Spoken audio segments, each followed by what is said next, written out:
હું ન તો કોઈ ઓથોરિટીનો વિરોધી હોઈ શકું, ન તો સરકારનો વિરોધી હોઈ શકું, પણ જ્યાં ખેડૂતનું દર્દ હોય ને મારી ફરજ છે એ દર્દ પહોંચાડવાનું. ખેડૂતનું કોમન દર્દ એ આવે છે કે ઉદ્યોગ આવશે નહીં આવશે એની કોઈ ગેરંટી, કોઈ ખુલાસો નથી, કોઈ રોડમેપ નથી, અને અમારી 40% જમીન જતી રહેશે. આ ડર છે કેમ? શું આ રિયલ આવું થવાનું છે કે એક ભ્રમણા ફેલાયેલી છે?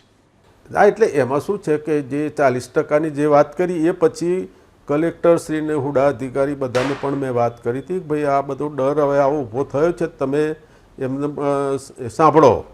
એટલે એ પછી એ સરકારી તંત્રએ પણ એમને સાંભળ્યા છે અને એ લેવલે પણ એમને જે ખુલાસો કરવો હતો એ સરકારી તંત્રએ પણ કર્યો છે કે ભાઈ 40% જમીન જતી જ રહેવાની છે એવો ડર છે. પણ કારણ કે હુડામાં આમ નિયમ એવો છે કે સાઈડ ચાલીનો અત્યારે જે હોય તો 40%માં ફાઇનલ પ્લોટની એ બધી પ્રોસિજર છે. પછી ખેડૂતની આનો તો બધું લાંબી પ્રોસિજર છે, એટલે ખેડૂતના પાસે હાલ કોઈ જમીન હાલ તો લેવાઈ જવાનો ને એવું વાતે નથી.